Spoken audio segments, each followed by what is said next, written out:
Claudio Ríos. Es profesor en la Facultad de Ciencias Económicas y Empresariales y en la Facultad de Ciencias Sociales de la Universidad de El Salvador. Tiene más de 30 años de experiencia en el campo docente, también en la enseñanza media. Ha guiado, orientado y coordinado un seminario de trabajo final de grado. Ha sido padrino y coordinador de numerosas tesinas. Acá me ha comentado que ha sido tutor de más de 50 trabajos finales de grado de investigación. Y bueno, la propuesta con Claudio es la de conversar sobre la guerra. Claudio, hace 14 años nos invitaste a mí y a la doctora Paula de Gainza, que está aquí presente en la actividad, a una de tus cátedras en la Universidad de El Salvador para que conversáramos sobre por qué la guerra, haciendo pie en una correspondencia entre Einstein y Freud. Y me parece que en el 2008 reiteraste esa invitación para mí y para Paula para que volviéramos a una de tus cátedras. Y la temática también giraba en torno a los fenómenos de violencia. Bien, nos encontramos ahora en el 2020 en un contexto muy particular y me pareció oportuno que comenzáramos a hablar sobre una temática que yo sé que nos interesa a ambos y quisiera dar el pie para esta conversación contándote una anécdota reciente. Estaba comunicando con una profesora brasilera que se llama Zenaide, que hizo la traducción al portugués de uno de mis libros. Zenaide vive en Sao Paulo y le pregunté a ella cómo estaba la situación en Brasil. Y Zenaide me dijo: mirá, Miguel, tengo la impresión de que estamos al borde de una guerra civil.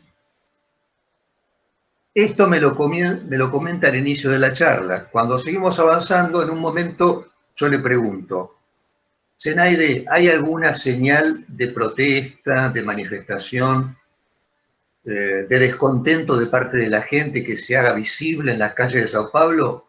Y me dice: no, no pasa nada. Entonces, luego me quedé pensando y puse en correspondencia dos formulaciones de Zenaide que parecerían contradictorias. Una es: parece que estuviéramos al borde de una guerra civil, y por otro lado, parece que no ocurriera nada. Entonces, me pareció este ejemplo reciente, escuchado de primera mano por una compañera brasilera, de boca de una compañera brasilera, me pareció un buen pie justamente para que pensemos juntos si en realidad estas formulaciones, parece que estuviéramos siempre al borde de una guerra civil u otra, no pasa nada, no forman parte de alguna manera de un paradigma contemporáneo a nivel global. Sí, creo que sí, coincido con esa idea y creo que justamente la visión de la historia proporciona cierta profundidad como para poder develar ese aparente enigma o resolver esa contradicción.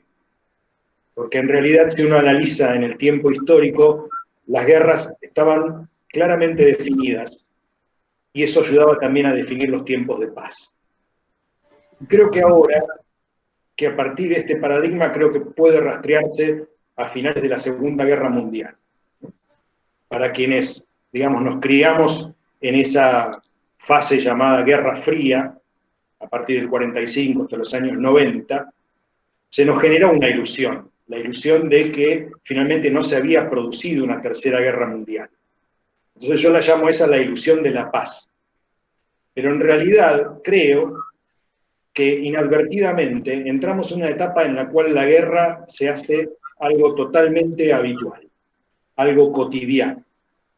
Obviamente otro tipo de guerra, no estamos hablando de la gran conflagración mundial, pero sí de pequeñas guerras y de pequeños estados de guerra en el interior de los estados, o entre estados, o guerras contra determinados grupos étnicos, persecuciones religiosas, violencia de todo tipo, que ya forman parte de la estructura de la sociedad. Y por eso es que puede darse esa doble percepción, ¿no? De que la guerra puede venir en cualquier momento y que por otro lado no hay una señal claramente visible como la esperaríamos en otro tiempo. Sí, me parece sobre todo interesante esto que vos señalás, Claudio, sobre una ilusión respecto de la paz. Vos sabés que hace poquito estábamos también conversando con una compañera colombiana, a quien le agradecemos además la sesión de esta plataforma, que es Luz Daria Ruiz Botero, compañera que es docente en la Universidad de Antioquia y en el Colegio Mayor, y es una investigadora que se ha ocupado de los procesos de paz y de los conflictos armados en Colombia.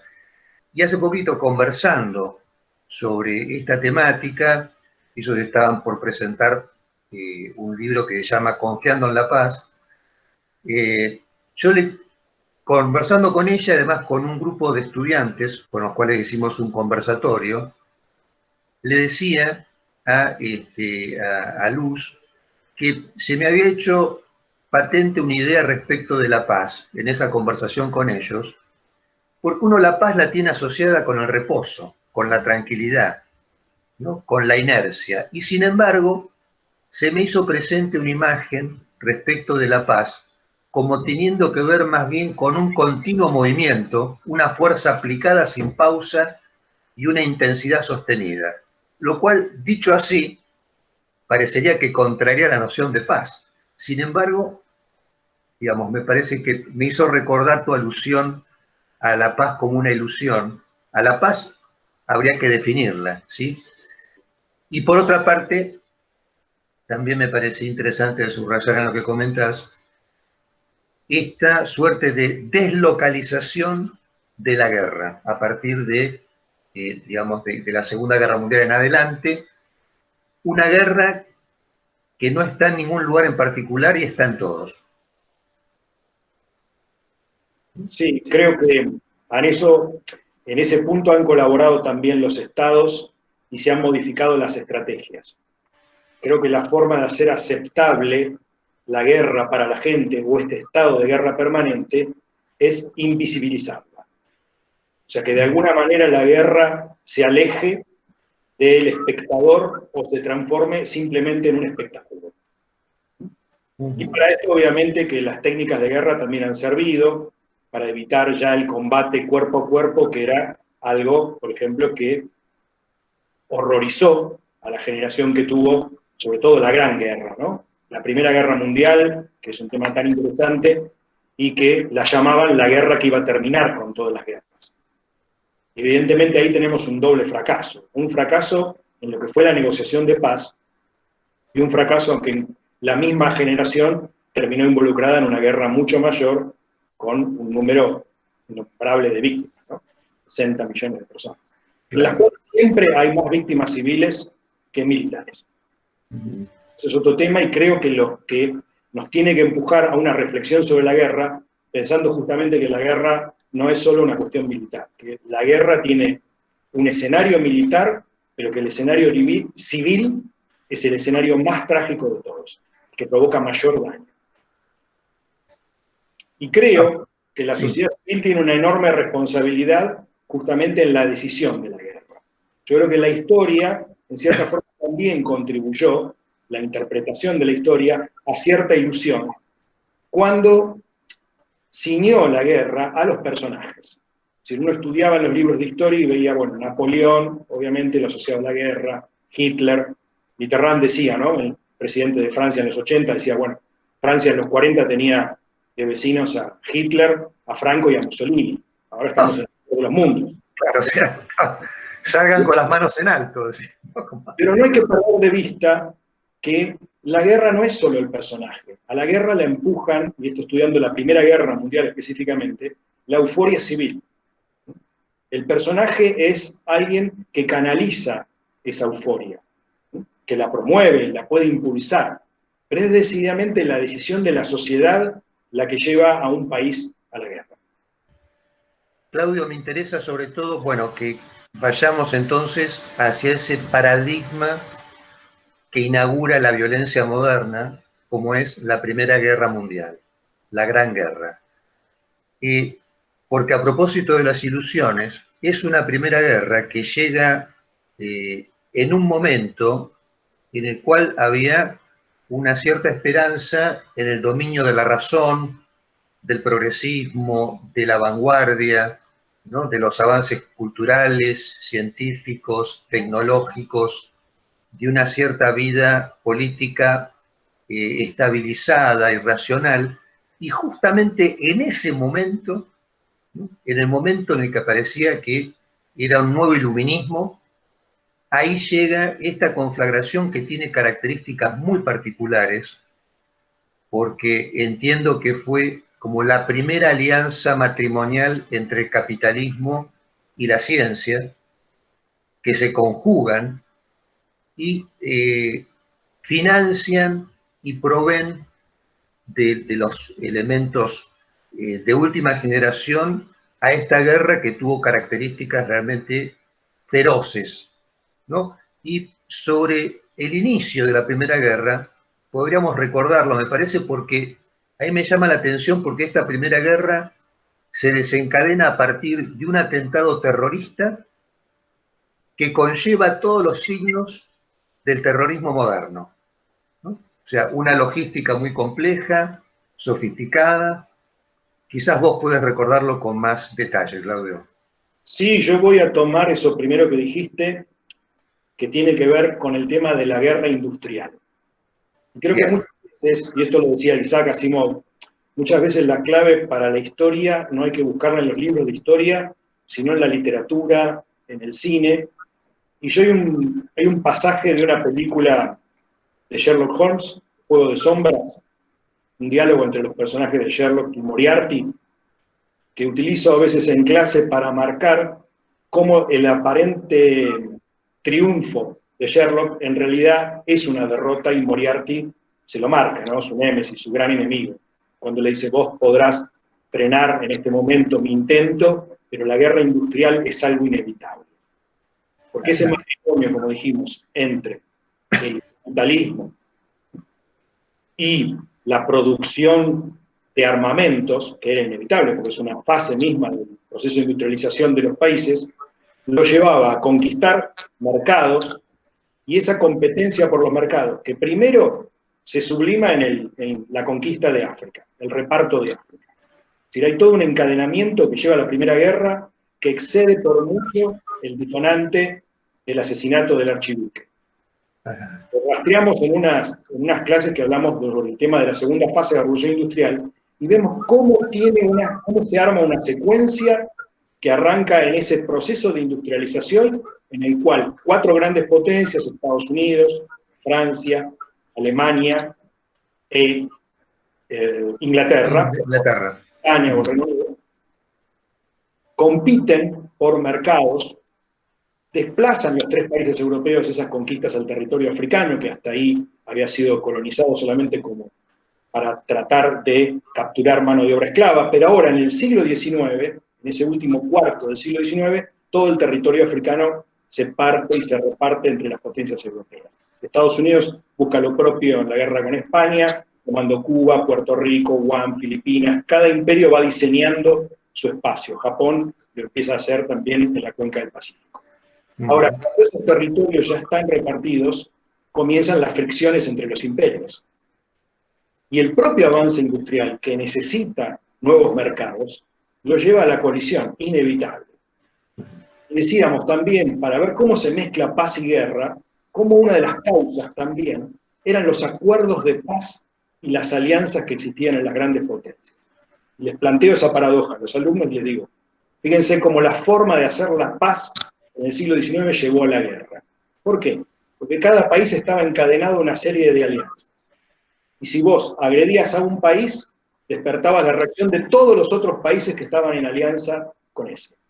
Entonces, este tejido de alianzas diplomático, alianzas defensivas y ofensivas, que obligaban a actuar en caso de que se atacara a un aliado, van creando un entramado de 2 grandes bandos que cuando llegamos a 1914 se perfilan, como bien lo planteás, en ese escenario de imperios centrales, imperio alemán, imperio austrohúngaro, al cual se va a sumar el imperio otomano, y del otro lado, la triple entente de Francia, Gran Bretaña y Rusia. Sí. El conflicto de los Balcanes, propiamente dicho, el asesinato del archiduque, se puede enmarcar dentro de las tensiones que es el nacionalismo de los grupos que vivían sojuzgados bajo la égida de ese imperio austrohúngaro. Correcto, entonces recordemos que ese atentado se origina bueno, en un grupo terrorista que respondía a una reivindicación de una minoría étnica o de un grupo étnico de los Balcanes. Exacto. El autor material es Gavrilo Princip, pero el gobierno austrohúngaro sabe que actúa bajo las órdenes de Serbia. De Serbia. Pero que estaba en fricción con el imperio porque mucha población del imperio era de origen serbio. Tras el apoyo a Serbia estaba Rusia. Entonces, el ultimátum que le da el imperio austrohúngaro a Serbia para que desmantele esa organización, que se llama Mano Negra. ¿Cuántas veces hemos usado esa expresión, no? Tras de eso hay una mano negra, bueno, viene del nombre de este grupo terrorista que está detrás del asesinato del archiduque y su esposa. Y su esposa, exacto. Entonces lo que vos señalás, Claudio, es que en esta conflagración que inaugura un modo de violencia hasta ese momento desconocido, en la base de esa conflagración está algo que atañe al mercado. Totalmente. Y aún lo que se podría señalar como el inicio de una absolutización del mercado. Yo pensaba en la primera Feria Universal de Londres de 1851, que fue la primera gran exposición en la cual se exhiben los productos manufacturados de casi todos los lugares del mundo, y es una muestra extraordinaria del progreso tecnológico. Bueno, una de las vedettes de esa exhibición de Londres de 1851 fue el Crystal Palace, ¿no? Una estructura gigantesca hecha de vidrio y hierro. Luego se destruyó en algún momento de la historia, pero si uno ve la foto de esa estructura parece hecha en esta época, parece contemporánea. Y luego la Gran Feria Universal de París de 1889, conmemorando los 100 años de la toma de la Bastilla, feria en la cual se inaugura la gran vedette que es la Tour Eiffel, ¿no? Ese emblema parisino. Y pensaba que ya en esas ferias lo que se imponía era, bueno, el artículo de masas, la prevalencia de la marca y esto que vos señalabas respecto a un mercado que va buscando sin cesar nuevos territorios, y es más, este mercado que avanza sobre la cotidianeidad de las personas, ¿no? Porque de repente las casas, las familias empiezan a convivir con objetos que llevaban esta marca registrada, la de la fabricación en serie. Entonces me parecía interesante esto que vos señalabas de cómo, bueno, quizás esto que es consustancial del mercado, finalmente está en la base del desencadenamiento, ¿no? de una guerra que tiene además una nota muy singular, y es que participan, si mal no recuerdo, 24 naciones. Sí, empieza siendo una guerra europea, pero como Europa tenía territorios en todos los continentes, termina siendo una guerra de escenario mundial. Sí. La cual después se suma a Estados Unidos por su relación con Gran Bretaña, sus líneas de abastecimiento que perjudican, ¿no?, el rumbo de la guerra para Alemania, y después sí, termina siendo una guerra absolutamente generalizada. Claro, y por otra parte, vos que has sido un gran estudioso de la historia respecto a las contiendas bélicas, lo novedoso de esta guerra es también que participan países que están muy distantes entre sí, ¿no? Es una etapa de la globalización de la guerra. La primera gran guerra es eso. Sí. La primera gran guerra globalizada. Pero es una guerra igual que tiene ese origen en Europa. Claramente, por eso los estadounidenses, que son también un factor clave para el final de la guerra, Estados Unidos se incorpora recién en el 17, y el ejército llega en el 18 a Europa, pero es el que termina definiendo en la guerra.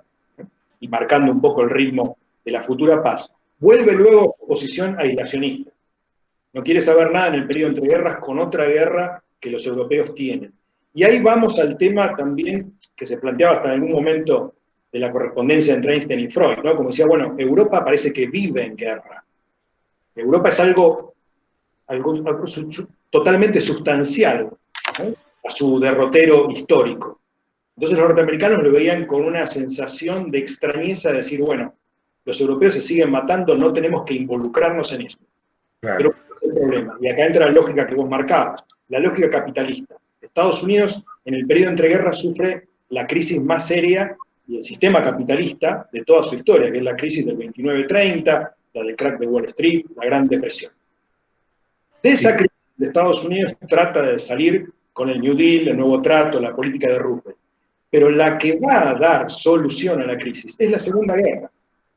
Entonces ahí entra otra lógica perversa, que es gracias a la guerra, Estados Unidos se recupera, pues va a ser el gran proveedor de una Europa en conflicto. Sí, y ahí ¿no? el comunismo sale derrotado porque la guerra mostró que podía hacer progresar y recuperar el país. Bien. Ya que mencionaste la correspondencia de Freud y Einstein, que es posterior, por supuesto, a la Primera Guerra Mundial, es una correspondencia de 1932. Sí. Hay algo que a nosotros, quienes nos dedicamos al psicoanálisis, nos interesa respecto de la Primera Guerra, porque justamente forma parte de la reflexión freudiana, lo ocurrido en esa primera gran guerra, una guerra además que tocó a Freud incluso de cerca, porque dos de sus hijos participaron del frente, del ejército austrohúngaro, y nos interesa particularmente porque Freud considera esa guerra como estando digamos, en la base de lo que él luego elabora respecto a la pulsión de muerte, ¿no? Como algo que insiste y que de alguna manera no nos da esperanza respecto a que el progreso nos conduzca finalmente a un estado civilizado sustentable, ¿no? Sino que tenemos que estar lidiando de alguna manera siempre con esta inestabilidad que vos señalabas, pero vos sabés que en esa carta también Freud señala algo curioso, ¿no? Porque respecto a las pulsiones que participan en la vida, Freud dice, bueno, está una pulsión que es conservadora, que es la que uno podría identificar con la paz, con una necesidad de estabilidad, de homeostasis, y está una pulsión destructiva, agresiva, y uno la identifica con la muerte. Y a la otra pulsión la identifica con la vida y el erotismo. Ahora bien, Freud ahí dice, se requieren de estas dos pulsiones para vivir. No puede prevalecer una sin la otra. Y ahí señala que quizás la esperanza es la cultura. Y lo que la cultura de alguna manera puede proveer como un rechazo a toda forma de violencia. Yo creo que ahí en la base de lo que Freud comenta está también una apuesta a la palabra. Digamos, allá, en ese momento en el cual estaba, bueno, desarrollando todavía su dispositivo analítico, me parece que había una gran apuesta respecto a los poderes de la palabra y la posibilidad de que allí donde la palabra cede, allí donde la palabra renuncia, capitula, allí comienza el dominio de la violencia. Pero dice algo muy curioso, ¿no? Que en esa carta, que me parece muy interesante de mencionar, y es que si la cultura de la mano de la sublimación triunfa, los impulsos sexuales quedan aplacados, y eso también puede afectar a la civilización, ¿no? Eso resultó interesante, ¿no? Como no solo lo que atañe a la pulsión de muerte, a la destrucción, podría conducir hacia el fin de la humanidad, sino que algo que tendiera únicamente hacia la cultura, hacia las cuestiones más civilizadas, tenderían a morigerar, a menguar el impulso sexual, y eso también tendría como un riesgo para la humanidad.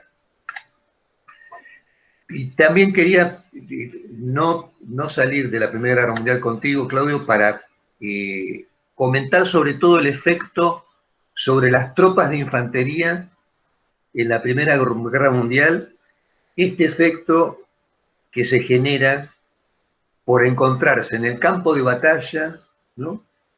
Hay un autor que dice, estaban allí bajo el mismo cielo, pero gente que había ido a la escuela a caballo y de repente se encontraban con sus minúsculos y frágiles cuerpos en el campo de batalla expuestos a esa maquinaria mortal. Y lo que ocurre es que las personas que sobreviven y que regresan de la Gran Guerra no vuelven más ricas en experiencia, sino empobrecidas, justamente por la connotación altamente traumática de esa guerra. Entonces, sobre eso también quería conversar, porque tengo entendido que vos tenías alguna anécdota incluso para comentar respecto a las tropas que estaban en algún momento en batalla y ocurre algo en un momento de Navidad. En la Navidad de 1914, que es la primera Navidad de la guerra, se encuentran en un campo de batalla tropas alemanas y británicas, y en esa circunstancia de la Navidad deciden, no sé si me están escuchando, se me perdió la conexión. Sí. ¿Acá? ¿Sí? Sí, yo estoy compartiendo la pantalla, Claudio. En ese momento deciden dejar de disparar. Es una decisión que toman los soldados de uno y otro frente. Se lo llamó la tregua de Navidad. La frontera era, la línea de combate, digamos, era muy amplia. Después se hizo toda una investigación sobre el punto hasta dónde alcanzó, pero esto, algunos señalan que llegó hasta los primeros días del año entrante, del año siguiente, de enero, hasta que los comandantes británicos, ¿no?, disgustados con esta actitud de los soldados, los obligaron, dijimos, nosotros trajimos aquí para disparar al enemigo, no para confraternizar. En ese momento en el que se generó la tregua, hasta se improvisó un partido de fútbol entre un bando y otro, y aquí está la imagen de la estatua que hoy se yergue en ese lugar de la tregua, simbolizando, ¿no?, el apretón de manos entre un soldado británico a la derecha y un soldado alemán ahí a la izquierda. Algo que después el músico Paul McCartney llevó al videoclip en la canción Pipas de la Paz, ¿no?, tomando ese episodio real, ¿no?, del encuentro entre soldados que habían llevado, digamos, al campo de batalla la lógica que prevalecía antes de la guerra, cuando se planteaba esta discusión a nivel político dentro del movimiento socialista. Acá quiero hacer una aclaración porque el socialismo había luchado, el socialismo en Francia, en Alemania, en Inglaterra, en Austria, para evitar la guerra, llamando a una solidaridad interclasista. Es decir, esta es una guerra de la burguesía, es una guerra del capitalismo, no tenemos nada para ganar y todo para perder. Pero sin embargo, la otra tendencia política, que es el nacionalismo, prevaleció. Y finalmente fueron a la guerra los obreros alemanes a matar a los franceses y viceversa. Este también es un fracaso político en ese punto de vista, ¿no?, desde ese punto de vista. Y la tregua, obviamente, bueno, pasó y la guerra causó millones de muertes. En la imagen anterior tenemos, y acá hay un punto que realmente uno preparando por ahí este tipo de conversación, se plantea nuevas cosas, nuevos elementos, o descubre ciertas cosas que constituyen como una nota al pie de la historia y que en realidad terminan siendo mucho más importantes. Como la figura de Jeannette Rankin. Creo que aparece ahí una imagen de ella. Sí, espera que voy a buscarla, voy a compartir la pantalla nuevamente con los compañeros y las compañeras. Esa mujer fue la primera mujer en llegar al Parlamento en los Estados Unidos. Aquí está. Y votó contra la guerra tanto en 1917, cuando entra a Estados Unidos, cómo en 1941 fue la única mujer que se opuso en todo el Congreso de los Estados Unidos a la entrada aún después del ataque japonés a Pearl Harbor. Ella decía, no se puede ganar una guerra como no se puede ganar un terremoto. Lo expresaba de una manera muy vívida. Y llegó a vivir también los años 60 y 70 y fue militante contra la guerra de Vietnam. Y esto es lo que me llevó también a rastrear históricamente, si vos me permitís, si cabe, sí, ese recorrido que se hace sobre el rol de las mujeres en la guerra. Sí. Y a considerar, y creo que es mi conclusión, que la guerra es esencialmente masculina.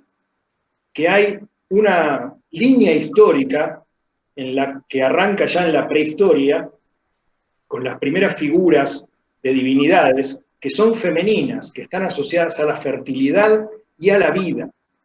Y en un momento, y esto tomo prestado del ensayista que se llama Pepe Rodríguez, no José, es Pepe, tiene un libro, Dios nació mujer, y analiza cómo se da ese cambio en las mitologías, Asimov también lo rescata, de las diosas femeninas a los dioses masculinos.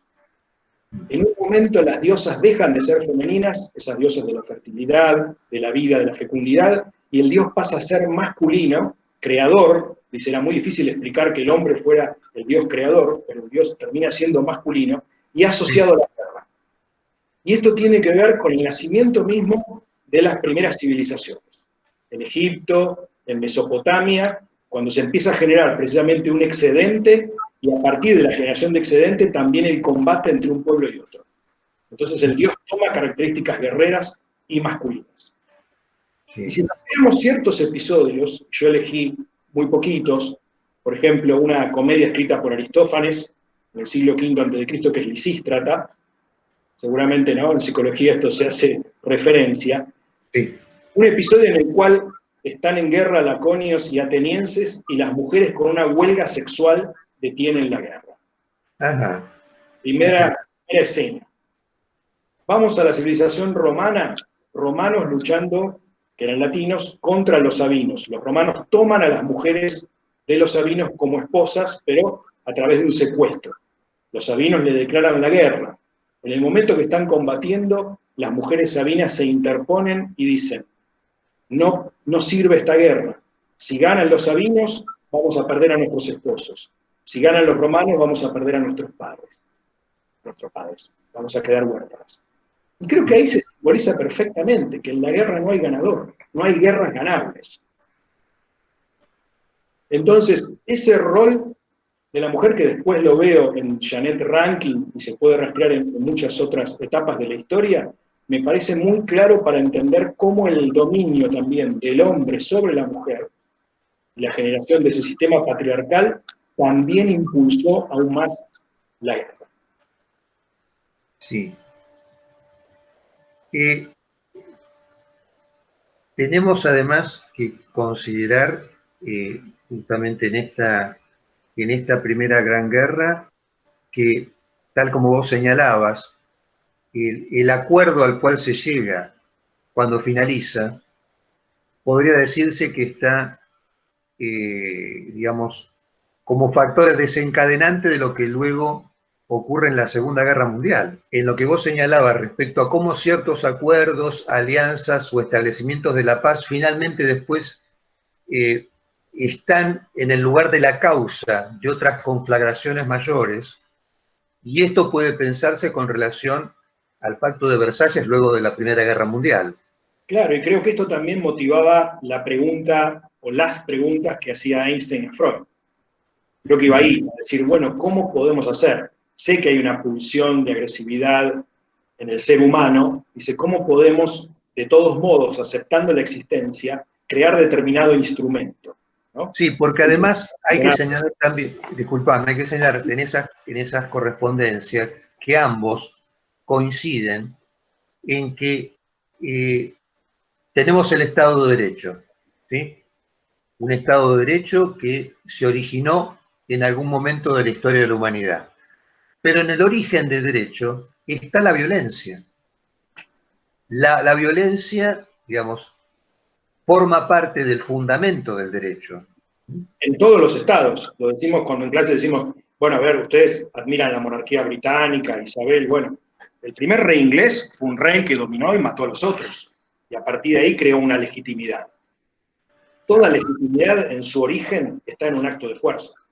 Alguien dijo, tomo esta tierra y es mía, tomo este reino y es mío. Entonces pensaban, bueno, ¿cómo superar esto?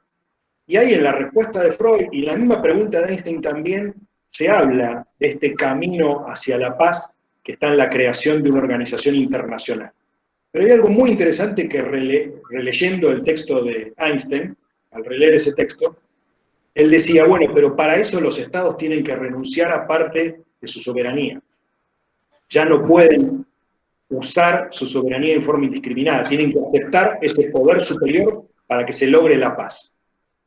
Y hace 2 días escuchaba también, en una charla, pero que recogía palabras de la secretaria de Estado de Clinton, donde decía, Estados Unidos utiliza a las Naciones Unidas cuando puede, y no las utiliza cuando debe actuar.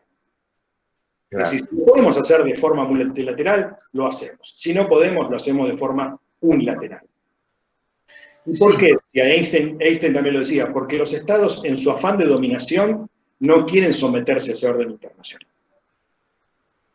Por supuesto, ahí prima el interés soberano, justamente es lo que señala Freud, la constitución de un organismo multinacional que pudiera operar como un contralor para los conflictos globales, en realidad debe tener fuerza, pero esa fuerza ¿dónde se obtiene? Se obtiene justamente en la cesión que cada país pudiera hacer respecto de su soberanía para fortalecer ese organismo, cosa que no ha ocurrido y yo creo que no ocurrirá. Bueno, en 1920, el que tiene la idea de crear esa organización, la Liga de las Naciones, Sociedad de las Naciones, es el presidente Wilson, el presidente de los Estados Unidos. Y es el mismo Congreso de los Estados Unidos la que rechaza esa iniciativa. La misma iniciativa que parió Wilson es rechazada en su propio país. Y de ahí condujo un fracaso estrepitoso, después fueron abandonando todos los demás países de la organización y caímos en la Segunda Guerra Mundial. Ahora, ¿la ONU representa una instancia exitosa en ese punto? Es para planteárselo. En lo que vos has estudiado, Claudio, ¿hay algún antecedente de intervención de la ONU que pueda establecerse como un éxito en alguna negociación a nivel mundial? Es que hay algo que es muy evidente y que es necesario remarcar y repetir, es que la ONU mantiene la misma estructura a grandes rasgos de 1945. Es una organización nacida de los que ganaron esa guerra. Pensemos que en la ONU hay países de primera y países de segunda. Entonces hay 5 países que son miembros permanentes del Consejo de Seguridad. Estados Unidos, Francia, Reino Unido, China y Rusia. Esos países tienen un derecho de veto, pueden frenar cualquier resolución del total de los países que integran la Asamblea, que oscila entre 193 y 194. Entonces, esa jerarquía ya inhibe cualquier solución de fondo. Nosotros lo podemos comprobar claramente con el tema Malvinas, cuando tenemos el veto del Reino Unido, o Israel también, cuando por su alianza con Estados Unidos puede rechazar cualquier resolución de la Asamblea que le sea contraria a sus intereses. Para dar 2 ejemplos de los que podemos hablar, bueno, hay cientos. Bien, bien. Y respecto al Pacto de Versalles, Claudio, que es también un acuerdo en el que hay perdedores y ganadores. Y hay un reparto del botín. Sí, de hecho nosotros hablamos del Pacto de Versalles, y en realidad el Tratado de Versalles es la paz que hacen con Alemania.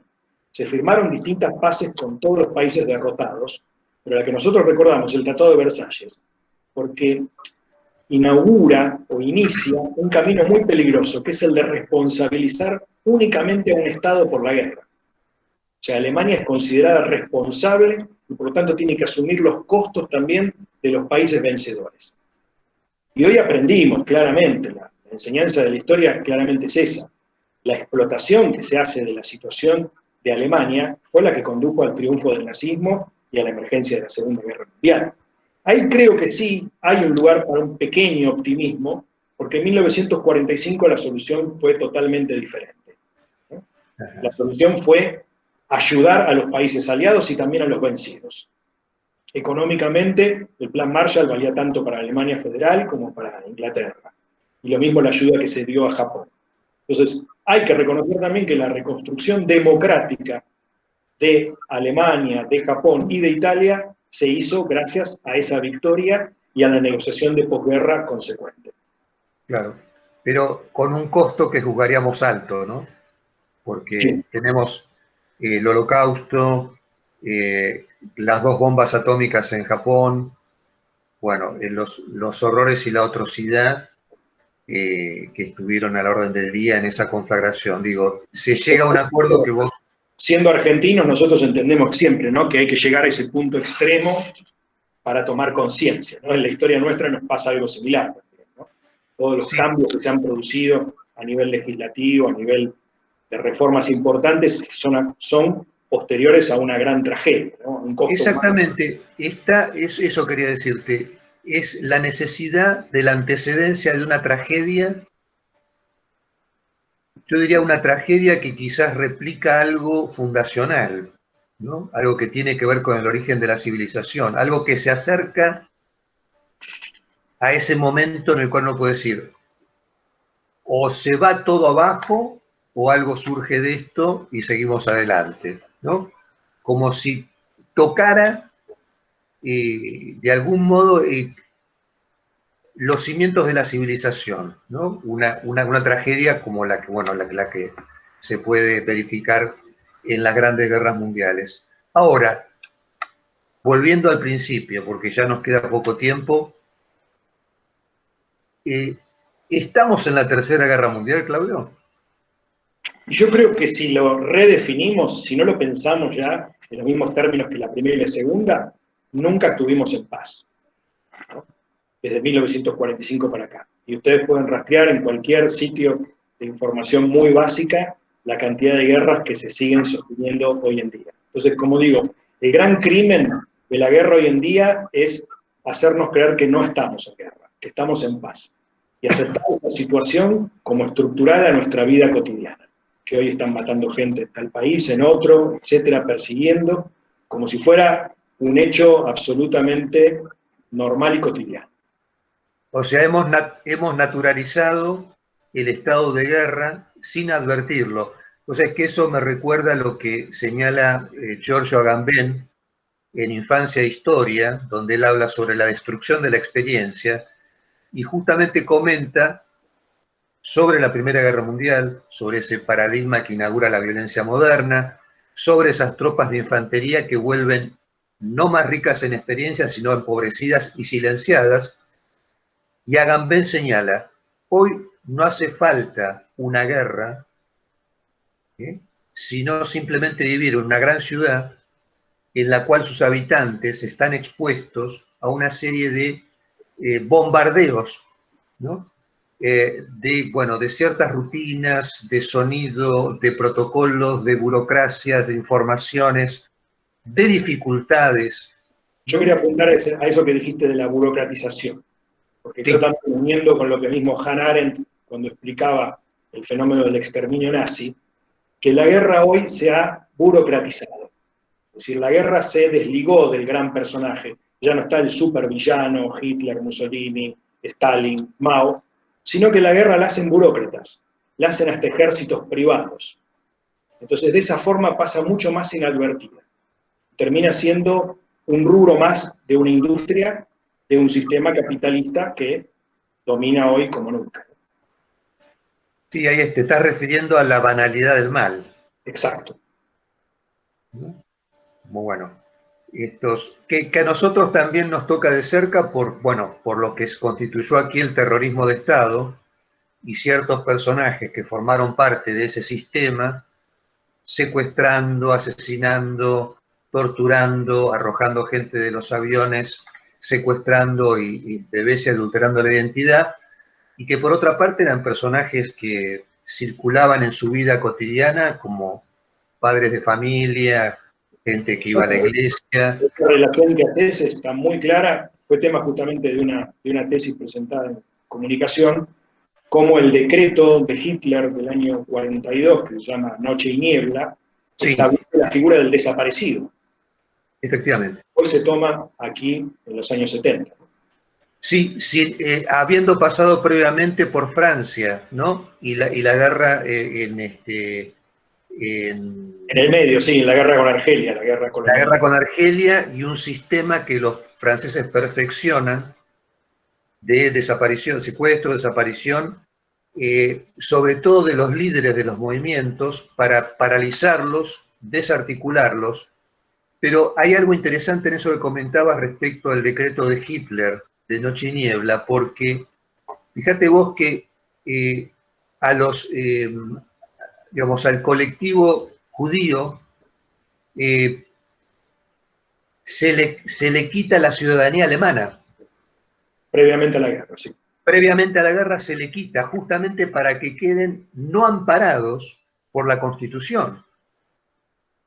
Con lo cual pasan a estar, digamos, en una situación de, digamos, jurídica indefinida que a mí me recuerda Guantánamo, ¿no? Porque digo, Guantánamo es, sabemos, un campo de concentración americano actual, Un limbo jurídico. contemporáneo, donde las personas que están allí en Guantánamo, con o sin razón, capturadas, secuestradas, hechas prisioneras, seguramente por motivos que Estados Unidos ha argumentado respecto a su seguridad nacional, no tienen estatuto jurídico, no hay nombre porque no están ni amparados por la Constitución de Estados Unidos, que es el país que los captura, ni tampoco por las de sus países de origen. O sea, están, se podría decir, también en una noche y niebla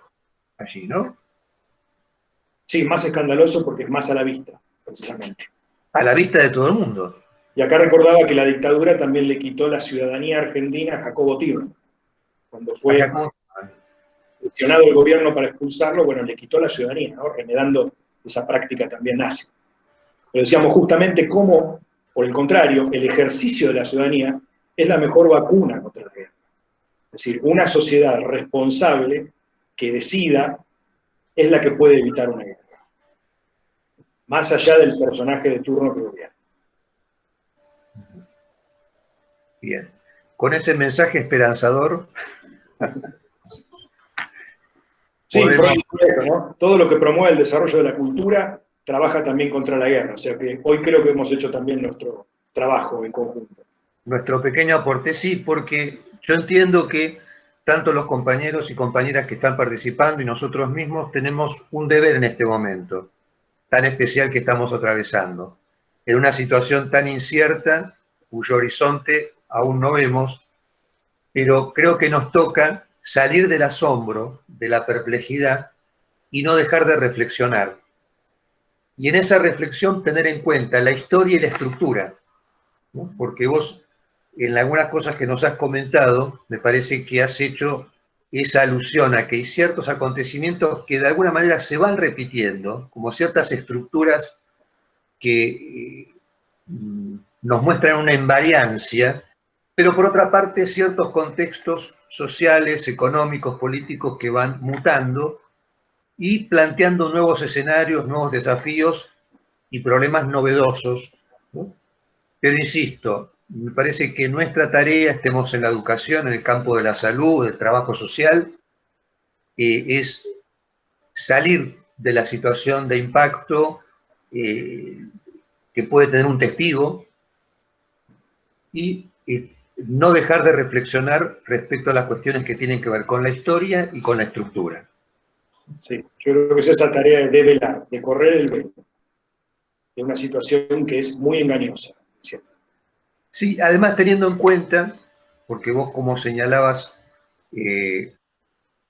cómo la economía de mercado, la consolidación del capitalismo, ese discurso que comienza a cimentarse fines del siglo XVIII, principios del XIX, y avanzando a pasos gigantes, termina como ejerciendo un dominio global. Lo que los discursos excluyen y cómo lo que excluyen de alguna manera retorna, a veces de manera inesperada, ¿no? Tener en cuenta también que todo discurso tiene una connotación excluyente, y en ese recorte que plantea la exclusión se van generando efectos que luego retornan de manera inesperada, a nivel global y a nivel de la vida de cada uno también, ¿no? Bien, si te parece, podemos abrir ahora el juego para el conversatorio de los compañeros y las compañeras que están participando, a quienes le agradecemos que nos hayan escuchado, y bueno, y estamos abiertos a las ocurrencias, preguntas, inquietudes que quieran transmitirnos. Pueden hacerlo también por el chat, si tienen como un ataque de timidez. Claudio, yo veo el mundo atrás tuyo y parece una escena de Austin Powers. o de Superagente 86. Estamos así. Si no puedes vencerlos, únete. Ahí estás dominando el mundo. Acá dice Leo que hablamos del presidente Wilson. Sí. Hablamos del presidente Wilson, claro, de los 14 puntos, porque es el presidente de la posguerra, ¿no? Hubo todo un entramado de acuerdos entre Wilson, que representaba a Estados Unidos, Lloyd George, que representaba al Reino Unido, y Clemenceau, que representaba a Francia, que era la línea más dura, la que se termina imponiendo y la que genera ese sistema de sanciones, ocupación, pérdida de colonias, pago de indemnizaciones, etcétera, que termina hundiendo la economía alemana, llevándole a la hiperinflación, algo que tampoco es desconocido para nosotros. Exactamente. Acá nos recuerda Leo que efectivamente Freud escribió sobre el presidente Wilson. Dice, al menos escribió un prólogo. Sí, efectivamente, Freud lo nombra al presidente Wilson en su obra. Sí, Marta Rabinovich, sí. Sí, ¿qué tal? Bueno, primero quería agradecerles porque me resulta muy interesante todo y me hace pensar muchas cosas, ¿no? Yo creo que hay algo, no sé, a mí no me alcanza nada de las explicaciones ni históricas, ni de Freud, ni para poder entender por qué la guerra, justamente, ¿no? Porque uno puede, por supuesto, encontrarle la vuelta de muchas maneras. De todos modos, todo parece insuficiente, ¿no? Recién hablaban del sistema capitalista, pero tampoco ningún otro sistema lo impidió, la destrucción. Tampoco el sistema comunista ni ningún sistema conocido hasta hoy impidió la destrucción, ni tampoco la cultura, al menos hasta el momento. Entonces, ni tampoco, digamos, los pensamientos de Freud ni de nadie existente hasta hoy. Es decir, que podemos, yo también me parece que es interesante apostar a la cultura y a la reflexión, pero no se ha logrado hasta ahora. Entonces es como que a mí me queda como eso abierto, ¿no? Porque ¿por qué el ser humano? Y sí, nosotros podemos pensar desde Freud en la pulsión de muerte, en la destrucción, pero pensarlo nada más, porque no alcanza para cambiar los hechos ni detenerlo. Eso, nada más. Bueno, muchas gracias, Marta, de nuevo, por tu reflexión. Le doy la palabra a la compañera Luz Dari Ruiz Botero, acá la compañera de Antioquia. ¿Estás por ahí, Luz? Sí, acá estoy. ¿Me escuchan? Sí, Luz, te escuchamos. Un gusto saludarte. Hola, buenas noches a todos y a todas. Bueno, ¿cómo estás, Luz? Bien, bien. Por acá sorteando líos de conexión, pero bueno, acá estamos. Bien. Claudio, muy interesante escucharte. Hay 4 cosas que me resuenan. Una es la ilusión de la paz, creo que soy parte de eso en esta Colombia. 2, la estrategia de invisibilizar las guerras. 3, las guerras que generan más víctimas civiles que los guerreros. Y 4, la euforia civil en la guerra. Y con esas 4 ideas, un poco quiero plantear algo sobre que vivo en este país, que es parte de mi cotidianidad como docente, como investigadora en estos temas. Uno es que yo me encuentro en una Colombia donde los guerreros, y hablo específicamente de integrantes de las FARC, EP y de militares de este país, tienen un hastío con la guerra. Y me encuentro en un país donde las víctimas, la cantidad de víctimas que tenemos, más de 8 millones, mal contados, porque seguramente son muchísimos más, forzaron el acuerdo de paz con las FARC. Fueron parte de las reivindicaciones éticas y políticas de que se parara la guerra como un asunto importante con este grupo armado. Pero me encuentro con una sociedad, con unos habitantes, con unos pobladores de este país que parece no tener ese hastío con la guerra, que hay un goce con la guerra, que hay un disfrute con la guerra. Y ahí pienso en una historiadora nuestra que se llama Diana Uribe, y donde uno de los retos que nos coloca es cómo avanzamos en hastiarnos con la guerra. Entonces eso me parece muy paradójico, que esos que están en la batalla, que están en la confrontación, se hastíen por conversaciones y entrevistas que he hecho con ellos, pero para muchos de los civiles ese hastío no sea tan evidente. Y eso quizás lo podemos ver en los resultados que tuvimos en el plebiscito, donde ganó el no, con muchísimo contexto adicional, pero que es un elemento al respecto. Lo otro tiene que ver en una pregunta que yo me hago mucho en los territorios cuando ando esta Colombia, y es cómo vivir sin la guerra. O sea, cómo vivir sin la guerra cuando esas maneras de relacionarnos en la guerra nos han definido mucho de lo que somos, de qué discursos predominar, de cómo entablar las relaciones, de las normas, del poder en los territorios, de la vida misma y la vida misma en manos de unos, digamos que tengan un fusil o que tengan unas maneras de dominar. Entonces es una pregunta a la que yo le vengo siguiendo la pista y es eso, ¿cómo vivir sin la guerra cuando la guerra se ha naturalizado tanto? Cuando esas maneras de dominación y de sometimiento están tan enclaustradas en la cultura. Ahí Miguel referenciaba a Freud y la esperanza en la cultura, y yo digo, bueno, sin duda creo que ahí tenemos que hacer cosas. La anterior también lo referenciaba, pero no sé bien cómo por dónde generar esas fracturas. Y con ese planteamiento que haces de la Tercera Guerra Mundial, si ampliamos estos referentes de cómo leímos la primera y la segunda, a mí me inquieta entonces cómo comprendemos esta guerra hoy, desde qué referentes, desde qué marcos, desde qué lecturas, para que tampoco todo termine siendo una guerra, o sea, para que tengamos unas coordenadas ahí de cómo movernos y de cómo comprender la realidad. Y ahí me llevo como una inquietud, y es, si finalmente son esas guerras múltiples, cotidianas, diversas, las que vivimos hoy, superarlas no va a depender de los estados, no va a depender de los guerreros, no va a depender de unos pactos y unos acuerdos de paz entre los guerreros. Entonces ahí me hago la pregunta de qué depende superarlas, cómo las superamos y cómo avanzamos en no generar nuevas guerras, en contextos de naturalización, en contextos de normalización, en contextos de habituarnos a la guerra. Aparecen algunas pistas en lo que se ha conversado hoy, papel de la ciudadanía, cómo develar eso que ocurre, cómo construir discursos quizás más incluyentes, pero cómo avanzamos hacia allá en términos de la cultura. Muchas gracias. Muchas gracias, Luz. Nos parece muy interesante tu reflexión porque vos estás además trabajando en el territorio ya hace muchos años, según me has contado.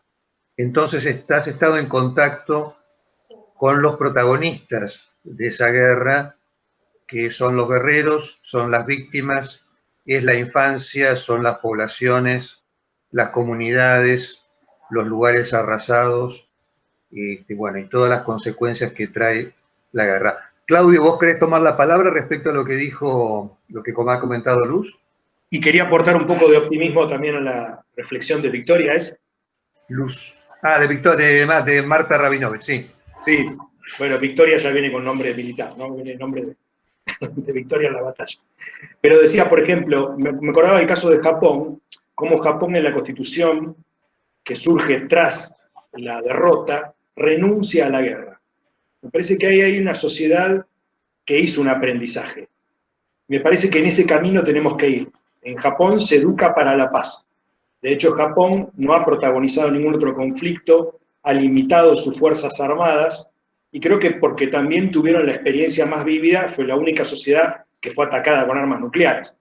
No creo que esa sea la solución, ¿no? Atacar a todo el mundo con armas nucleares hasta que todo el mundo renuncie, ¿no? Einstein decía, no sé con qué arma se va a pelear en la tercera, pero sí en la cuarta, con palos y piedras. Es decir, de una guerra nuclear no volvemos. Pero creo que los demás podemos aprender de esa experiencia y educar para la paz.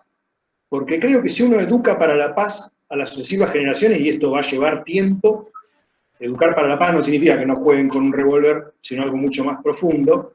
Educar para una sociedad en la cual, si todos decidimos, probablemente la decisión de la guerra nunca ocurra.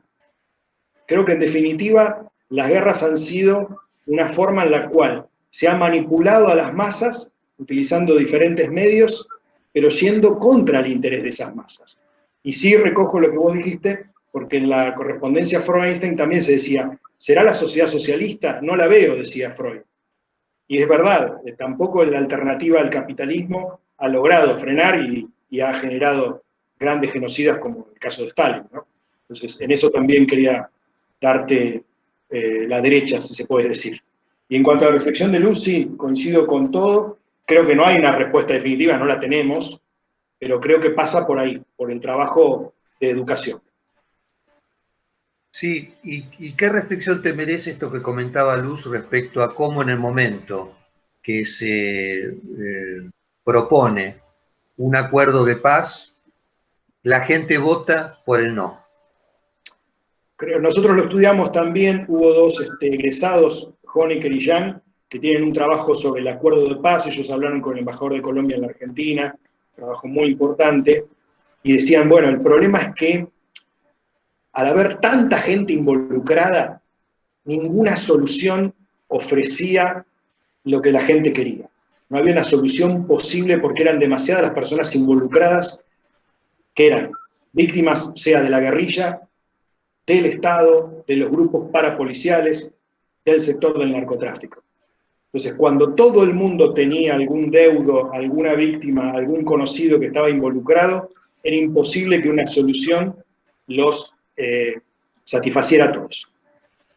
Por lo cual, igual el acuerdo, yo creo que después se modificó, yo sé que el acuerdo tenía 80 y pico de puntos, y el no obligó a una revisión de prácticamente el 99% de los artículos, con lo cual después se pudo avanzar, y de hecho las FARC se transformaron en una fuerza política.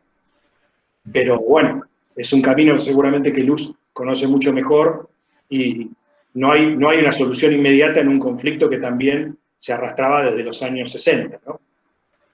Sí. Quiero leer dos mensajes de compañeras aquí en el chat. Natalia Aldana, que dice, construir una ciudadanía. ¿Y qué se entiende como ciudadano? ¿Cómo ver una luz en la incertidumbre que nos desborda en la actualidad?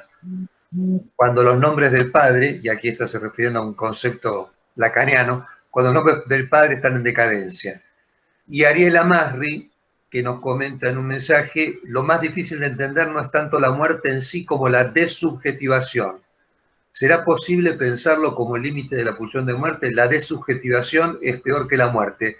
El testimonio de Primo Levi es un ejemplo, ¿no? Acá se está refiriendo justamente a esas tres obras que Primo Levi, sobreviviente del campo de concentración, produce, bueno, comentando como un testimonio respecto de lo que implicó la extracción de la condición humana a quienes eran habitantes del campo de concentración, ¿no?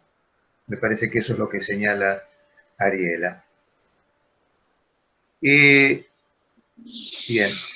¿alguna otra pregunta, comentario?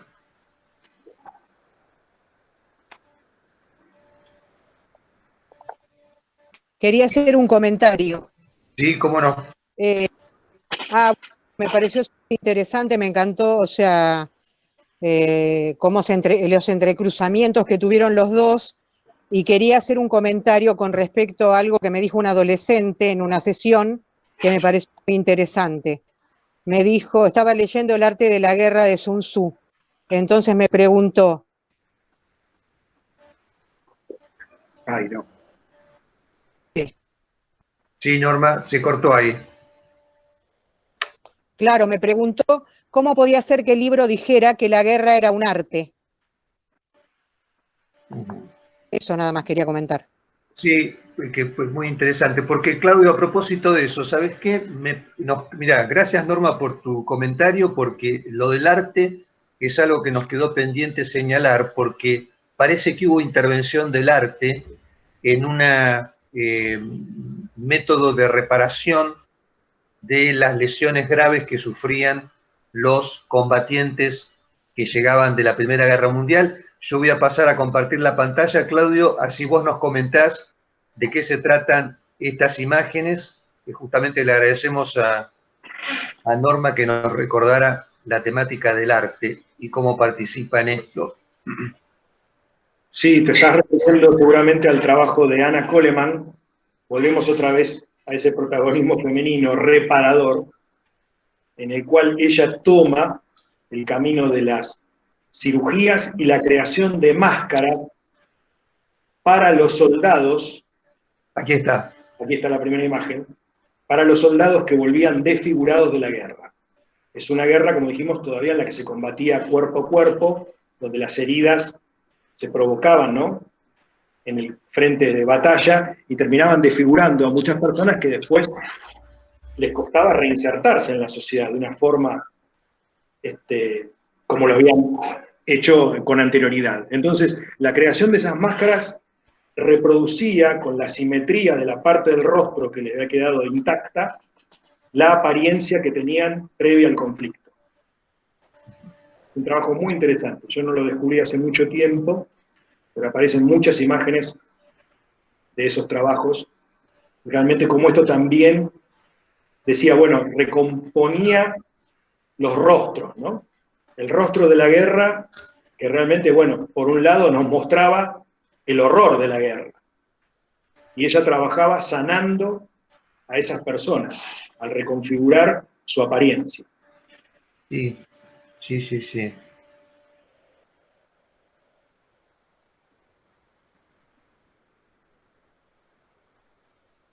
Y eso también, la primera gran guerra también marcó para la mujer la incorporación en masa al mercado laboral. Efectivamente. E inclusive fue una consecuencia de la guerra fue el acceso al voto. En 1920 en Estados Unidos tiene que ver con el servicio que presta la mujer en la guerra, ¿no? Hay una especie como de chantaje en ese sentido que hace el hombre, es decir, bueno, si sostenés la economía mientras nosotros estamos en el frente, después te concedemos el derecho al voto.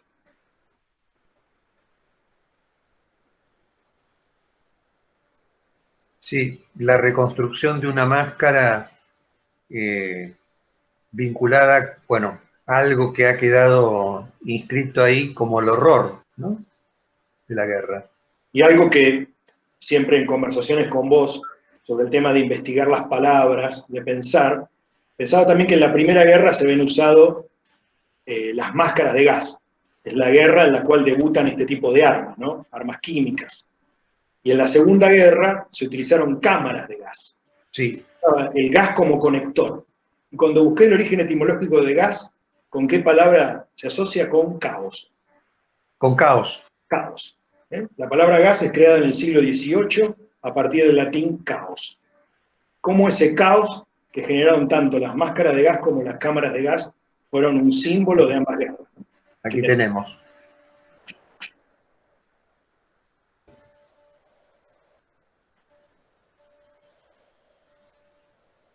Sí, algo estaba pensando en algo invisible. Acá habíamos puesto también unos líderes, Claudio. Sí, hablábamos, bueno, de esa línea para rescatar justamente esos puntos positivos que también existen. Gandhi es alguien también que hablaba de la resistencia no violenta, activa pero no violenta. Y él le escribió inclusive 2 cartas a Hitler, para cartas que nunca encontraron respuesta, pero porque tampoco llegaron a él. Fueron interceptadas por la inteligencia británica. Recordemos que durante ese periodo de la Segunda Guerra Mundial, Inglaterra dominaba la India. Claro. Y a la India también se le hace el mismo chantaje. bueno, si permanecen sin conflicto durante la guerra, a la salida de la guerra tendrán la independencia. Claro. Eso. Luego Martin Luther King, obviamente que recoge las mismas enseñanzas de Gandhi, de la lucha no violenta. Él se opone también a la guerra de Vietnam, o sea, está luchando por los derechos civiles, pero dice la misma guerra. No podemos ir a pelear una guerra por los derechos de, supuestamente, los vietnamitas, cuando esos derechos se nos niegan aquí en nuestro propio país. Develar, ¿no? Develar. Y después Dylan y Lennon también como metáforas. Lennon también hizo una campaña muy activa y muy inteligente y muy lacónica. Decía, la guerra terminó, copiando lo que eran los encabezados del año 45, que decían, war is over, ¿no? La guerra terminó. Pero abajo ponía, if you want, si tú quieres. Y ahí está la clave. Si vos no querés y no vas a la guerra no existe. La guerra tiene que contar con esa aquiescencia de la población, más en las sociedades actuales. Clau, ya para ir terminando, quería acercarte una última reflexión que tiene que ver con la actualidad y algo en lo que yo he estado pensando, y es en que se nos presenta el coronavirus como un enemigo que nos ha declarado la guerra. Yo creo que esa caracterización del virus enfatiza sobre todo el aspecto biológico y desconoce además que el virus forma parte de la naturaleza, tanto como nosotros. Pero por otra parte, esa caracterización, como si se tratara de una guerra contra un enemigo invisible e inaudible, deja por lado y soslaya lo que el virus, por ser invisible y por ser inaudible, el virus visibiliza y vuelve audible, ¿no? Digamos, lo que el virus visibiliza y vuelve audible respecto a los contextos sociales, políticos, económicos. Los sistemas de salud. Los sistemas de salud. Entonces, quería saber si vos compartías esta perspectiva de que caracterizar al virus como un enemigo al cual se declaró la guerra y subrayar y enfatizar ese aspecto es soslayar lo que tiene que ver justamente con lo que es más importante, y es qué sistema incide, impacta el virus. Coincido y te hago un agregado, que también hay que salir de esa lógica de que todo es guerra contra el hambre, guerra contra la pobreza, guerra contra el virus. Creo que también el mismo vocabulario nos sigue metiendo en una lógica permanente de conflicto. Creo que se puede trabajar para la salud, se puede trabajar para la educación. No estar viviendo permanentemente en guerra con todo, como que la guerra es la única forma de relación que podemos tener con algo. Acá leo unos últimos mensajes que hay de Leo Vera, que dice: muy interesante la referencia a las diosas femeninas, o la diosa blanca, como se llama, un libro de Robert Graves. Y ahí él pone entre signos de interrogación: ¿se esboza una esperanza allí? Luz nos comenta que en el oriente de Antioquia, en Colombia, las mujeres eran costureras de las telas, pero también de los cuerpos de los guerreros que llegaban de la batalla, ¿no? Costureras de telas y de cuerpos. Y Karen Rosenfeld, que ha tenido una intervención en España cuando fue el atentado en Atocha, atendiendo a víctimas justamente que atravesaron una situación traumática, y está especializada en ese campo. Karen nos comenta: muy interesante la reconstrucción con las máscaras, el tema es que se tardó mucho en atender las heridas invisibles, el impacto emocional, que afectó no solo a esas generaciones, sino también a las siguientes a través de la transmisión transgeneracional. Bueno, me parece que podemos ir dejando por aquí. Claudio, yo te agradezco nuevamente que hayas aceptado la propuesta de pensar la guerra, y quizás nos han quedado algunos temas pendientes, interesantes para seguir reflexionando. Tal vez en otro momento podemos hacer una segunda parte de esta conversación. Y les agradecemos nuevamente a los compañeros y compañeras que se sumaron a esta actividad.